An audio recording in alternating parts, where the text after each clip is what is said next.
வணக்கம், சுவாமி சரணமையப்பா. நம்ம இப்போ எங்கே இருக்கோம்னா சொரிமுத்தையா கோயில் இருக்கோம்.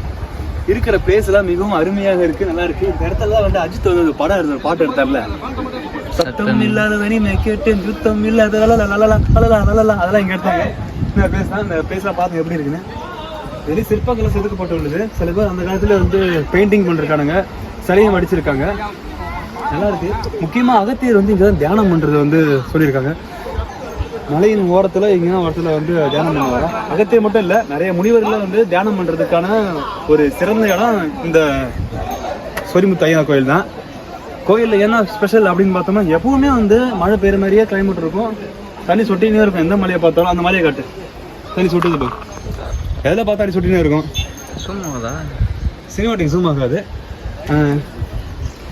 சிறப்பம்சம் நிறைய தெரியவில்லை, ஆனால் தெரிஞ்ச சொல்லிட்டேன். கோயிலில் நிறையா புலிகள்லாம் இருக்குது. புலி இருக்குது, மயில் இருக்குது, மான் இருக்குது, யானை இருக்குது, எல்லாமே இருக்குது. அது மேலே என்ன பார்த்து எல்லாம் தெரியும். மேலே எடுத்து பார்க்கலாம்னு பார்த்தோம், ஆனால் ஃபாரஸ்ட் அனுமதிப்பாங்களா தெரியல. அதனால் நாங்கள் போகலை. நாங்களே போய் அங்கே போய் நின்று அவங்கள்ட்ட போயிட்டு சண்டை போடுறதுக்கு விரும்பலை. அதனால் இங்கே இருந்தபடியே அவங்களுக்கு தெளிவாக காமிச்சிட்டேன். இதுக்கு மேலே தெளிவாக காட்டணும்னா ஒரு சில விஷயங்களை வந்து நாங்கள் கேதர் பண்ணிட்டு அடுத்தது காட்டுறோம். சுவாமி சரணமையப்பா அடுத்து எங்கே போகிறோம் அங்கே பார்த்துட்டு அங்கே வீடியோ போடுறோம். டாடா பாய்.